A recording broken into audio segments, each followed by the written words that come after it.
ইলেকশনের আগে বড় বড় ফিগারকে এখানে অ্যাসাসিনেশন করা হবে, গুপ্ত হত্যা করা হবে।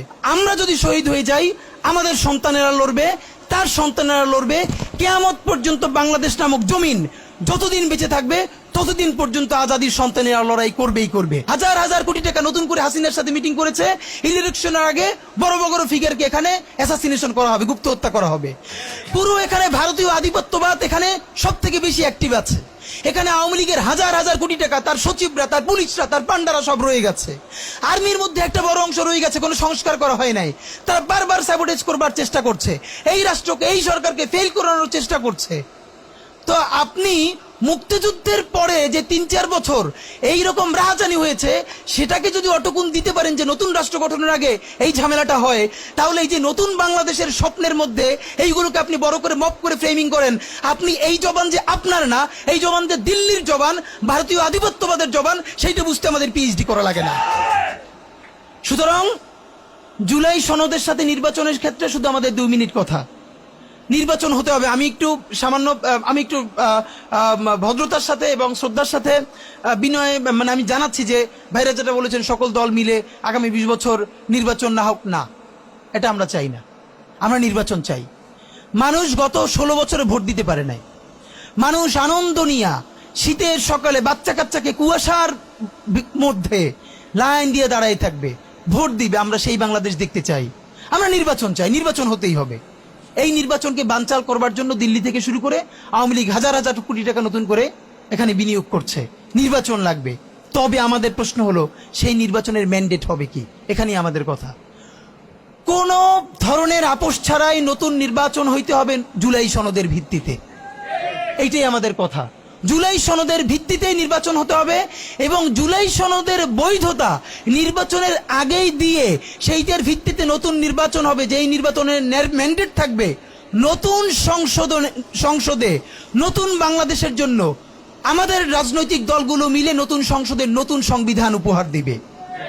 যেই সংবিধান 72-এর বাকশালী সংবিধান, ফ্যাসিবাদী সংবিধান, যেই সংবিধানের কোনো ম্যান্ডেট ছিল না বাংলাদেশ রাষ্ট্রের সংবিধান করবার, কারণ তারা পাকিস্তান রাষ্ট্রের মধ্যে শপথ নিয়ে পাকিস্তান রাষ্ট্রের জন্য সংবিধান প্রণয়নের কথা বলেছিলেন, কিন্তু বাংলাদেশ রাষ্ট্রের কোনো ম্যান্ডেট তাদের কাছে ছিল না।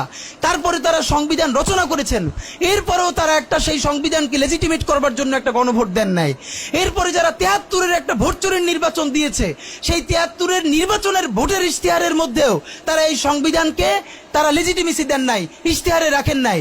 সেই সংবিধানকে যুগের পরে যুগ আমরা বয়ে বেড়াবো, সেই দায়বদ্ধতা তো আমাদের নাই। এবং সেই সংবিধান কেমন ফ্যাসিস্ট সংবিধান করা হয়েছে, যেইটার সাংবিধানিক ভিত্তি দিয়েই আপনি একটা কথা বলতে পারবেন। এই যে সবাই বলে আইনের কথা, বলেন তো পারলে একটা কথা, হাসিনা কোনটা বেআইনি কাজ করছে? না, হাসিনা একটাও বেআইনি কাজ করে নাই।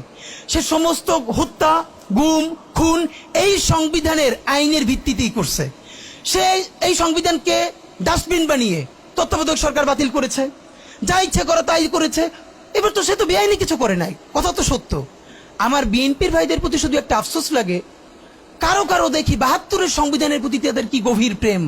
যেই সংবিধানের মধ্য দিয়ে বাকশাল এসেছে, যেই সংবিধান গণতন্ত্র হত্যা করেছে। আজকে বিএনপির ভাইদেরকে একটা কথা বলি, আপনারা হয়তো অনেকে জানেনও না। পৃথিবীতে দ্বিতীয় ইতিহাস আছে কিনা মান্না ভাই জানলে বলবেন, আমি ভাইয়ের কাছ থেকে শুনতে চাইব। জিয়াউর রহমান তো একজন সামরিক শাসক ছিলেন। একজন সামরিক শাসক সামরিক ফরমান জারি করে দেশে গণতন্ত্র ফিরেছে, পৃথিবীতে এই নজির নাই যেটা জিয়াউর রহমান করছেন। আপনারা কি জানেন? এই যে জিয়াউর রহমান গণতন্ত্র ফিরাইলেন, যার মাধ্যমে আওয়ামী লীগও রাজনীতি করার সুযোগ পাইল বাকশালের পর, সেটা কিসের মধ্য দিয়ে? তখন তো সংসদ নাই, সংবিধান তো সংশোধনও করা যাইতেছিল না। কিসের মধ্য দিয়ে? জিয়াউর রহমানের সামরিক ফরমানের মধ্য দিয়ে। পৃথিবীর একমাত্র একজন সামরিক শাসক যিনি ফিল করলেন না, সামরিক পন্থা দিয়ে করা যাবে না, গণতন্ত্রে ফিরতে হবে। এবং দেখেন হাসিনারে এবং আওয়ামী লীগের চরিত্রটাই হলো এইরকম, এর যে একটু ভালোবাসে তার সে হত্যা করে। শহীদ প্রেসিডেন্ট জিয়াউর রহমান শেখ হাসিনাকে দেশে আসার অনুমতি দিছিলেন, সুযোগ দিছিলেন এবং বলছে থাক সবাই রাজনীতি করুক। আসার 1 মাসের মধ্যে জিয়াউর রহমান শহীদ হয়ে গেছে, 13 দিনের মধ্যে। এবার দেখেন এই যে আমরা এখন যারা সবাই করতেছি, সুতরাং এটা একটা বিষ। এই বিষের সাথে আমরা কিভাবে লড়াই করব? জাতীয় ঐক্যমত্য তৈরি করতে হবে। সুতরাং পলিটিক্যাল পার্টি এবং সবার প্রতি একটা কথা, প্লিজ আপনারা বিএনপিকে শতভাগ কর্নার করে দিয়েন না। বিএনপি এই আধিপত্যবাদ বিরোধী লড়াইয়ের জন্য আমাদের একটা বড় শক্তি। এই শক্তিকে এত বেশি কর্নার করা যাবে না যাতে তারা গিয়ে আওয়ামী লীগের হাত ধরে ফেলে। তারা যদি আওয়ামী লীগের হাত ধরে ফেলে তাহলে লড়াইটা তো আমাদের জন্য আরো কঠিন হয়ে যাবে। বরং বিএনপির প্রতি আমাদের চ্যালেঞ্জ হলো, যেই বিএনপি বাকশালী সংবিধানের প্রতি প্রেম দেখাবে, তারে শহীদ জিয়ার ছবিটা সামনে এনে বলতে হবে যে এই বাকশালী সংবিধান তো জিয়াউর রহমানই ছুঁড়ে মারছিল। বেগম জিয়া বলেছেন এই সংবিধানকে ছুঁড়ে ফেলা হবে। এখন বেগম জিয়ার চেয়েও নতুন বিএনপি আসছে, বেশি প্রেমের বিএনপি। যেই শহীদ প্রেসিডেন্ট জিয়াউর রহমান ইসলামোফোবিক জায়গা থেকে বাংলাদেশের মুসলমান, বাঙালি মুসলমান সব আইডিয়াকে ধারণ করে বাংলাদেশের জাতীয়তাবাদ তৈরি করলেন। এখন একটা নতুন বিএনপি গজাচ্ছে, কেউ চেষ্টা করতেছে পুরো বিএনপিটাকে একটা ইসলামোফোবিক বিএনপি করা। এ কি ভাই, ইসলামোফোবিক বিএনপি সে কোথায় যাবে? সে কি দিল্লি যাইতে চায়?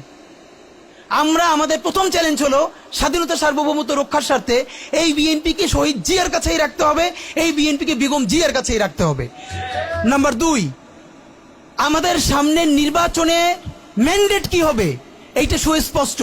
জুলাই সনদের ভিত্তিতে যদি নির্বাচন না হয়, এই নির্বাচন আপনারা চাইলে করেন, আমরা কেউ ভোট দিতে যাব না। নাম্বার 3, সেই নির্বাচনের পরে সংসদের ম্যান্ডেট কি হবে? সংসদে জুলাইয়ের বর্তমান সনদে যেটা স্বাক্ষরিত হবে সবার ঐক্যমত্যের ভিত্তিতে, এটা নির্বাচনের আগে মানে সংবিধান সংশোধন করা ছাড়াই অধ্যাদেশের বলে বলে যেটা করা সম্ভব সেটা আগেই করে ফেলতে হবে এবং তাকে দিয়ে নির্বাচন করাইতে হবে। এবং আমাদের বিএনপির বন্ধুরা বলছেন 2 বছর সময় নিয়ে তারা সংসদে এইগুলো পাশ করাবেন। 2 বছর চলবে না, সর্বোচ্চ সময় 6 মাস। সংসদের প্রথম 6 মাসের মধ্যে জুলাই সনদের সমস্ত কথাগুলো সংবিধান ইনকর্পোরেট করতে হবে। যদি পারেন নতুন সংবিধান করতে হবে, নতুন সংবিধান করতে না পারলে এইটার মধ্যে ইনকর্পোরেট করতে হবে। রাজনৈতিক বিভাজনের ফাঁকে একমাত্র সমস্ত সুবিধা নেবে ফ্যাসিবাদ, ফ্যাসিবাদের শক্তি এবং আওয়ামী লীগ। আমরা আমাদের জীবন থাকতে বাংলাদেশের মাটিতে ভারতীয় আধিপত্যবাদ থেকে শুরু করে আর কোনো বিদেশি আধিপত্যবাদ, হাসিনা এবং ফ্যাসিবাদকে মেনে নিব না। এবং আমরা যদি শহীদ হয়ে যাই, আমাদের সন্তানেরা লড়বে, তার সন্তানেরা লড়বে। কিয়ামত পর্যন্ত বাংলাদেশ নামক জমিন যতদিন বেঁচে থাকবে ততদিন পর্যন্ত আজাদির সন্তানেরা লড়াই করবেই করবে। ইনকিলাব জিন্দাবাদ। নিত্য নতুন নিউজ আপডেট পেতে লাইক, কমেন্টে এবং শেয়ার করে রোজ খবরের সাথেই থাকুন।